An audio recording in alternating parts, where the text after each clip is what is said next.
एक सर्द, जमी हुई रात थी, जब दुनिया ठहर सी गई थी। तभी एक हृदय विदारक घटना हुई। एक धनी और शक्तिशाली मकान मालिक ने एक कमजोर परिवार को बेरहमी से सड़क पर फेंक दिया था। उनकी चीखों से आकाश गूंज उठा था। ऐसा लग रहा था जैसे सारी उम्मीदें बुझ गई हैं। लेकिन अल्लाह का न्याय एक अजीब तरीके से प्रकट हुआ। उस क्रूरता का बदला ऐसे लिया गया जिसने न केवल सबको हक्का बक्का कर दिया, बल्कि सबके दिलों में एक गहरा सबक भी दे गया। प्रिय पाठकों, आपका समय शुभ हो। धैर्य, क्रूरता और अल्लाह के चमत्कारिक न्याय की एक नई कहानी में आपका स्वागत है। पैगंबर मोहम्मद सल्लल्लाहु अलैहि वसल्लम और उनके परिवार और साथियों पर अल्लाह की शांति और रहमत हो। एक कठोर सर्दी की रात थी। मदीना शहर के एक गरीब मोहल्ले के एक छोटे पुराने घर के बाहर हवा मानो आर्तनाद कर रही थी। मूसलाधार बारिश हो रही थी। लग रहा था जैसे ये बारिश धरती के सारे दुखों को अपने साथ बहा कर ले जा रही है। उस साधारण घर के अंदर अली, 40 की उम्र का एक थका हुआ सा आदमी, एक पुरानी लकड़ी की कुर्सी पर बैठा था। वो बुरी तरह खांस रहा था और बुखार से उसके हाथ कांप रहे थे, जिसने कई हफ्तों से उसके शरीर को कमजोर कर दिया था। उसके पास उसकी पत्नी खदीजा थी, 30 की उम्र की, जिसका चेहरा फीका पड़ गया था और कम नींद के कारण आंखें लाल थीं। वो अपने 2 छोटे बच्चों, 5 साल के यूसुफ और 3 साल की फातिमा को शांत करने की कोशिश कर रही थी, जो पतले कंबल से ढके होने के बावजूद ठंड से कांप रहे थे। 6 महीने की भी न हुई बच्ची जन्नत अपनी माँ की गोद में सो रही थी। उसका छोटा सा चेहरा पीला दिख रहा था और बुखार उसके कमजोर शरीर को जकड़ रहा था। पिछले 2 दिनों से घर में कोई खाना नहीं था और गीली सीलन की बदबू पूरे कमरे में भर गई थी। फटी दीवारों की हर दरार से ठंड अंदर आ रही थी। अचानक उन्होंने दरवाजे पर जोरदार खटखटाहट की आवाज सुनी। शक्तिशाली, एक के बाद एक दस्तक, जिसने खदीजा के दिल को जोर से धड़का दिया। अली मुश्किल से दरवाजा खोल पाए और अपने सामने 50 की उम्र का एक विशालकाय व्यक्ति देखा। उसने एक आलीशान काला कोट पहना था और उसका चेहरा क्रोध से भरा था। ये था फैसल, शहर की अनगिनत संपत्तियों का मालिक, धनी मकान मालिक। उसके पीछे खड़ा था उसका बेटा अकरम, 20 की उम्र का युवक, जिसके चेहरे पर तिरस्कार और एक व्यंग्यात्मक मुस्कान थी। उनके बगल में खालिद नाम का एक और विशालकाय आदमी था, जो फैसल के अंगरक्षक के रूप में काम करता था। फैसल ने घृणा से भरी ऊंची आवाज में चिल्लाकर कहा, किराया कहाँ है अली? तुम पूरे 3 महीने देर कर चुके हो और कुछ नहीं दिया। अली ने कमजोर, कांपती आवाज में समझाने की कोशिश की, दया करें हज फैसल, मैं बीमार हूं और काम नहीं कर पा रहा था। मुझे सिर्फ 1 हफ्ता दे दो, मैं पैसों का इंतजाम करूंगा। लेकिन फैसल ने कठोरता से उसे रोक दिया। कोई समय नहीं, कुछ नहीं। या तो तुम अभी पैसे दो या तुम सब इसी वक्त मेरे घर से बाहर निकल जाओ। मैं कोई चैरिटी संस्था नहीं हूं। खदीजा अपनी गोद में बच्ची को लिए हुए कांपती हुई आवाज में बीच में बोलने की कोशिश की, दया करें हज साहब, मेरे बच्चे बीमार हैं और बाहर बहुत ठंड है। कम से कम आज रात हमें रहने दें ताकि हम कहीं और जा सकें। लेकिन फैसल के बेटे अकरम ने व्यंग्य भरी हंसी हंसते हुए कहा, अब्बा, ये गरीब लोग हमेशा बहाने बनाते हैं। अगर आप इन्हें जाने देंगे तो ये हमेशा के लिए यहाँ मुफ्त में रहेंगे। फैसल ने अपने बेटे की ओर देखा और एक ठंडी मुस्कान दी। फिर अली की ओर मुड़कर बोला, तुम्हारे पास अपना सामान निकालने के लिए सिर्फ आधा घंटा है, वरना मैं खुद सब सड़क पर फेंक दूंगा। अली ने खुद को असहाय महसूस किया। उसने अपनी पत्नी और छोटे बच्चों को देखा। उनकी आंखों में डर देखा और महसूस किया कि उसका दिल अंदर से टूट रहा है। वो धीरे धीरे उनका मामूली सामान इकट्ठा करने लगा। 2 पुराने कंबल, कुछ फटे पुराने कपड़े और एक छोटा खाना बनाने का बर्तन। दुनिया में यही उसकी सारी संपत्ति थी।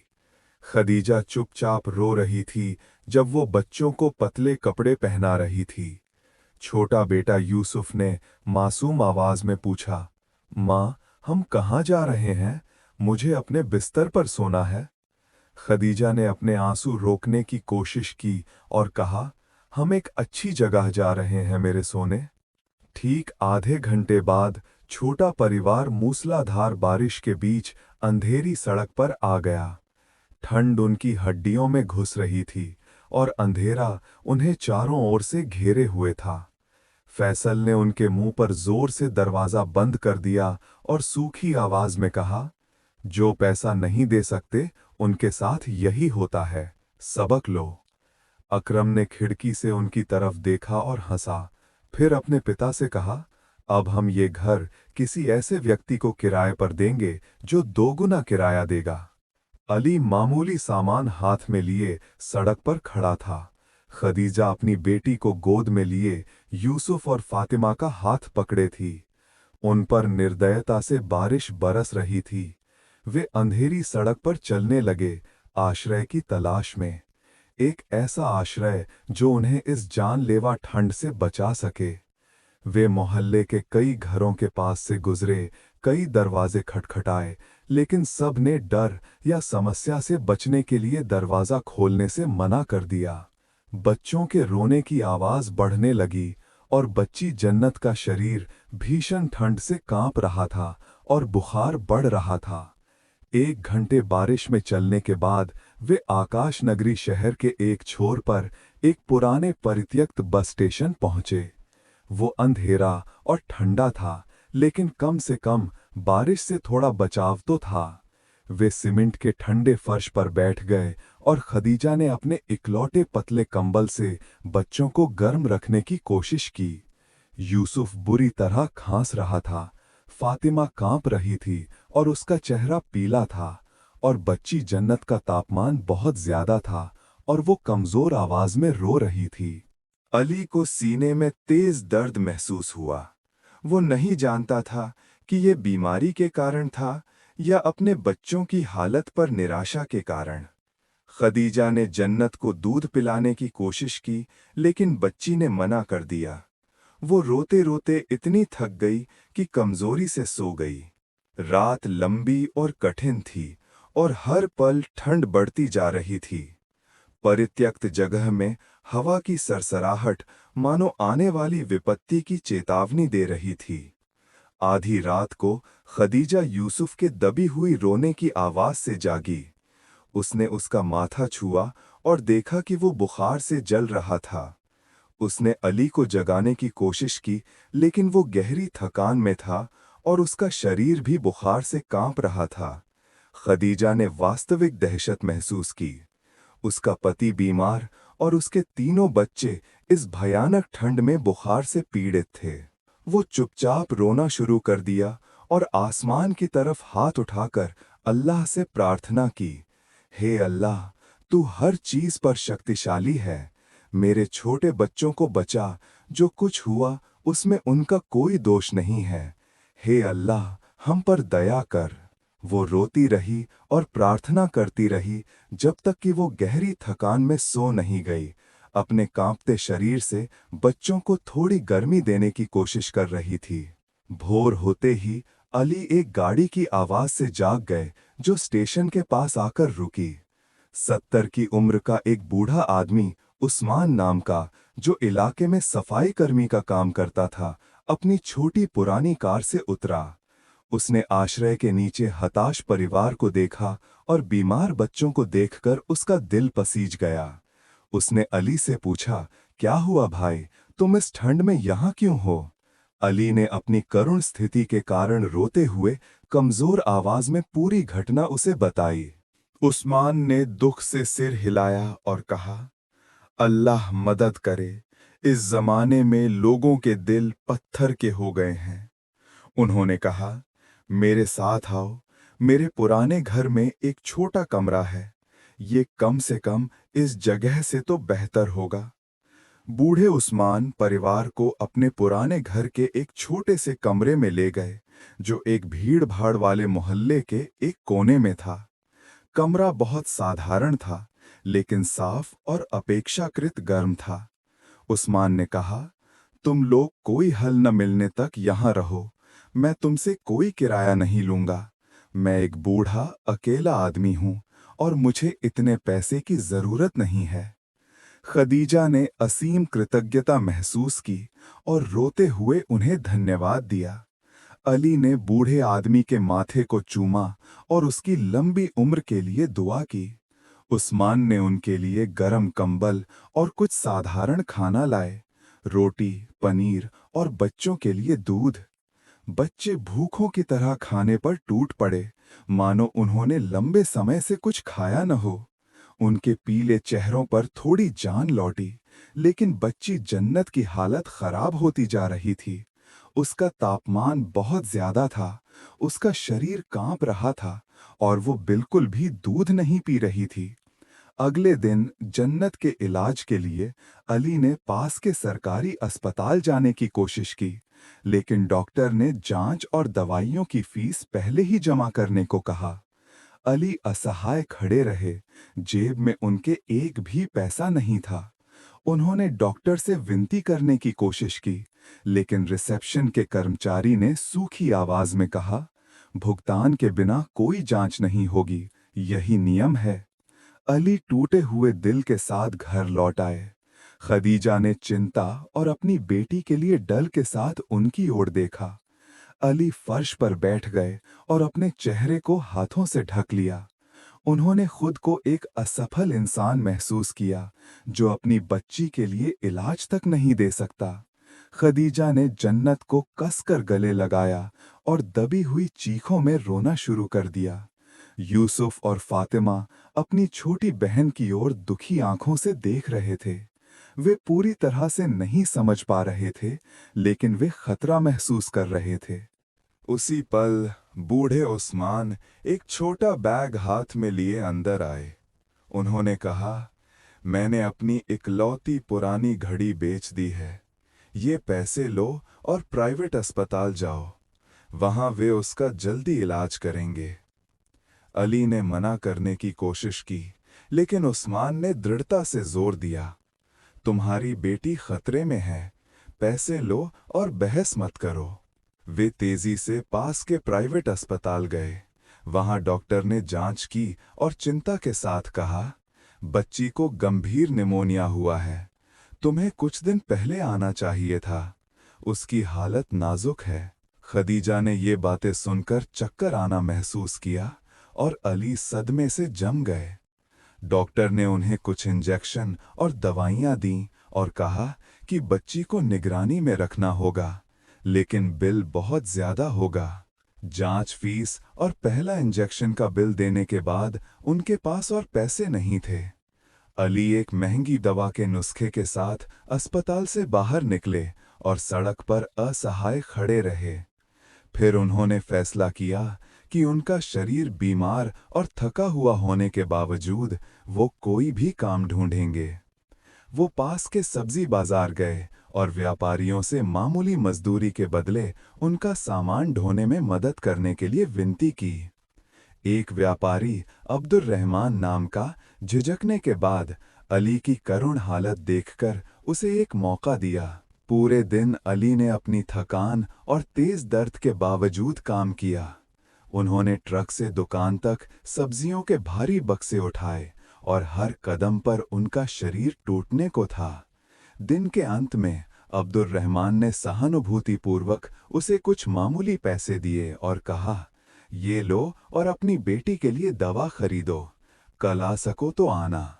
शाम को अली घर लौटे, थकान से लगभग टूट चुके थे।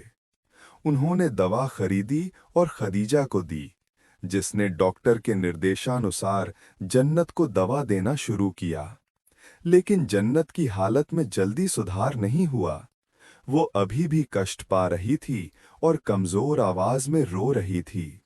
उस रात यूसुफ की हालत भी खराब होने लगी। उसका बुखार खतरनाक रूप से बढ़ गया और वो बीमारी की तीव्रता में बड़बड़ाने लगा। खदीजा ने महसूस किया कि वो पागल हो जाएगी। दो गंभीर रूप से बीमार बच्चे, एक थका हुआ पति और कुछ भी करने की कोई क्षमता नहीं थी। खदीजा फर्श पर बैठ गई और अपने बच्चों के सामने पहली बार ऊंची आवाज में रोना शुरू कर दिया। वो अब मजबूत होने का नाटक नहीं कर सकती थी। छोटी फातिमा उसके पास आई और मासूमियत से बोली, रो मत माँ, मैं तुम्हारी मदद करूंगी।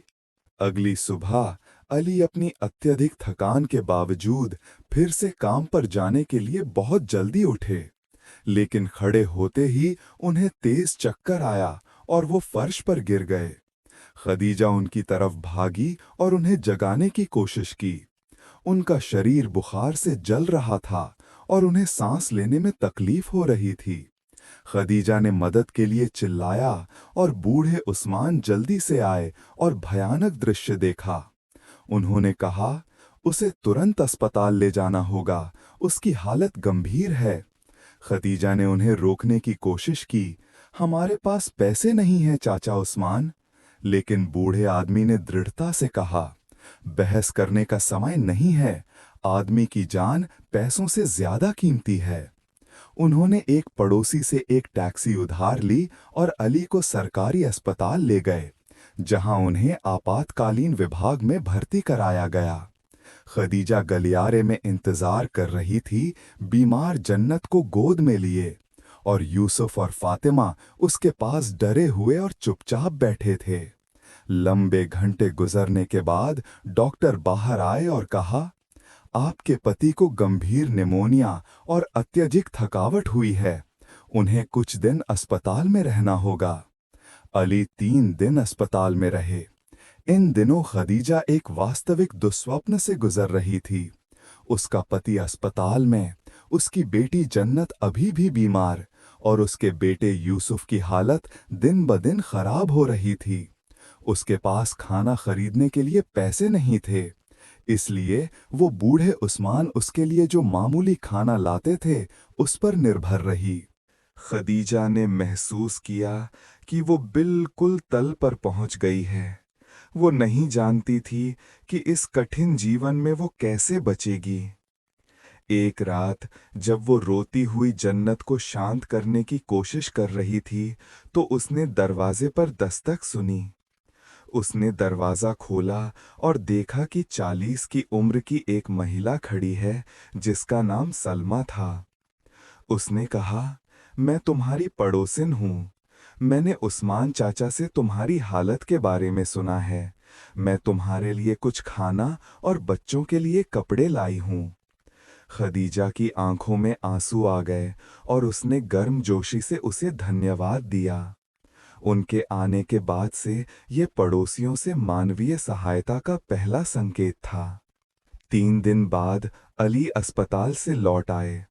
वो थोड़े बेहतर थे, लेकिन अभी भी बहुत कमजोर थे। वो अपने परिवार की खराब हालत देखकर गहरा दुख महसूस कर रहे थे। खदीजा पीली और थकी हुई, जन्नत अभी भी कष्ट पा रही थी, और यूसुफ लगातार बुरी तरह खांस रहा था। अली ने अपनी हालत खराब होने के बावजूद तुरंत काम पर लौटने का फैसला किया, लेकिन उनका शरीर अभी भी कमजोर था और वो पहले की तरह भारी बक्से नहीं उठा पा रहे थे। सब्जी विक्रेता अब्दुल रहमान ने उन्हें देखकर दया की और कहा, अली, तुम अभी भी बीमार हो, 1 हफ्ता और आराम करो। लेकिन अली ने दृढ़ता से इनकार किया, मैं नहीं कर सकता आज। मेरे बच्चों को दवा और खाना चाहिए। मैं घिसट कर भी काम करूंगा। इस बीच जिस मकान मालिक फैसल ने उन्हें बाहर निकाला था, वो अपना आलीशान जीवन जी रहा था। आखिरकार एक दिन आया जब हालात उसके खिलाफ जाने लगे। वो दिल की एक गंभीर बीमारी से पीड़ित हुआ, जिसके लिए बहुत महंगे ऑपरेशन की जरूरत थी। उसका बेटा अकरम, जिस पर उसने पूरी जिंदगी भरोसा किया था, वो जुए का आदी था और उसने चुपके से परिवार की अधिकांश संपत्ति बर्बाद कर दी। फैसल को अपने इलाज के खर्च और अपने बेटे का कर्ज चुकाने के लिए अपनी ज्यादातर संपत्ति बेचने पर मजबूर होना पड़ा। धनी होने के बावजूद वो गरीब हो गया और अकरम उसे अकेले बीमार छोड़कर भाग गया। एक दिन जब फैसल कष्ट से बाजार में घूम रहा था, काम या मदद की तलाश में, तभी अली ने उसे अचानक देखा। उन्हें अपनी आंखों पर विश्वास नहीं हो रहा था। जिस क्रूर आदमी ने उन्हें ठंड में बाहर निकाला था, वो अब फटे पुराने कपड़े पहने एक कमजोर बूढ़ा था। अली उसके पास गए और बोले, क्या आप फैसल हैं? फैसल ने अपना सिर उठाया और कमजोर आंखों से उसकी तरफ देखा। फिर उसने उसे पहचान लिया और शर्मिंदा हुआ। उसने सिर झुकाया और कमजोर आवाज में कहा, हाँ, मैं फैसल हूँ।